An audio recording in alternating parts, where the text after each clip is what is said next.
अरिहन्तमङ्गलं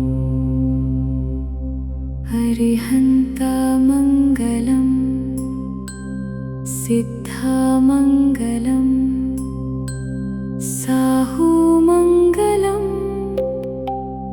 केवलिपण्णत्तु धम्मो मङ्गलम्। अरिहन्त मंगल है, सिद्ध मंगल है, साधु मंगल है, केवलियों द्वारा प्रतिपादित धर्म मंगल है। पिछले 2 वीडियो में हमने समझा कि मंगल कोई मांग नहीं, सिर्फ एक भाव है और वह भाव भीतर काम करता रहता है। अब आखिरी बात एक सवाल से शुरू होता है। भगवान महावीर ने कहा अरिहंत मंगल है, सिद्ध मंगल है, साहू मंगल है, केवली पन्नतो धम्मो मंगल है। अब यहाँ एक बात सोचिए, अगर सब कुछ मंगल ही है तो सीधे यह क्यों नहीं कह दिया कि सब मंगल है? पत्थर मंगल है, पेड़ मंगल है, जो आदमी आपसे दुश्मनी रखता है वह भी मंगल है, कहा जा सकता था। लेकिन भगवान महावीर ने नहीं कहा। क्यों? क्योंकि भगवान महावीर आदमी को जानते हैं। आप जरा अपने भीतर देखिए, जो आदमी आपको दुख देता है उसके लिए एक पल को भी भला भाव आता है क्या? नहीं आता। मन से कह भी दे तो भीतर से नहीं आता। तो जो अभी अपने बस का ही नहीं, वहाँ से शुरू करने का कोई मतलब ही नहीं।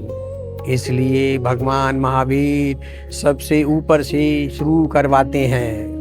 जो सबसे श्रेष्ठ है, जिसके लिए भला भाव आसानी से आ सकता है, पहले वहाँ यह भाव बैठ जाए, फिर धीरे धीरे यह नीचे तक उतरता जाएगा।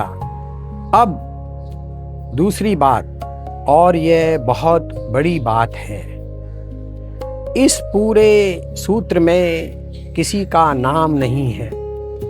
कहीं यह नहीं कहा गया कि महावीर मंगल है, कहीं यह नहीं कहा गया कि जैन धर्म मंगल है। क्या कहा गया कि जिन्होंने खुद को जान लिया उनका कहा हुआ मंगल है। यानी वे कोई भी हों, किसी भी देश में हुए हों, किसी भी नाम से जाने जाते हों, अगर उन्होंने खुद को जाना है तो उनका कहा हुआ मंगल है। यह बात छोटी सी नहीं है। दुनिया की लड़ाई ही इस नाम पर होती है, मेरा धर्म तेरा धर्म। और भगवान महावीर ने नाम रखा ही नहीं, लड़ने की जगह ही नहीं छोड़ी। अब तीसरी बात, यहाँ धर्म शब्द का मतलब भी वह नहीं है जो आम तौर पर समझते हैं। हम धर्म का मतलब समझते हैं कोई पंथ, कोई मजहब, लेकिन भगवान महावीर के लिए धर्म का मतलब है स्वभाव, यानी किसी चीज का अपना असली रूप। एक उदाहरण लीजिए, आग जलती है तो धुआं उठता है।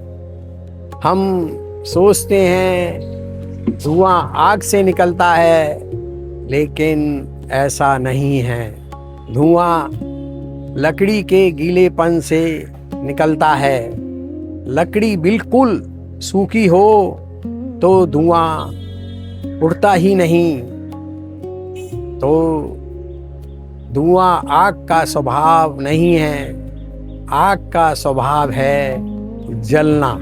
ऐसे ही आदमी का, मनुष्य का अपना एक स्वभाव है, जो भीतर का गीलापन, वासना, इच्छाएं हैं, उसी से सारा धुआं उठता है। वह गीलापन, वासनाएं, इच्छाएं अगर सूख जाएं तो जो बचता है वही धर्म है। और अब आखिरी बात, सबसे काम की बात, हम आदर उसी को देते हैं जो भीतर से हमको धोना चाहते हैं। देखिए, नेता के पीछे भीड़ क्यों जमा होती है? सिर्फ इसलिए नहीं कि नेता आया है, बल्कि इसलिए भी कि भीड़ में खड़े हर आदमी के भीतर कहीं ना कहीं यह इच्छा होती है, काश मैं भी ऐसा होता। अभिनेता को देखने लोग क्यों टूट पड़ते हैं? वही बात, भीतर कहीं वैसा होने की इच्छा है। तो आप जब कहते हैं अरिहंत मंगल है, तो आप सिर्फ तारीफ नहीं कर रहे, आप भीतर एक बात और कह रहे हैं, मुझे भी वैसा ही होना है। और यही पहला कदम है। बड़ी से बड़ी यात्रा एक छोटे से कदम से शुरू होती है।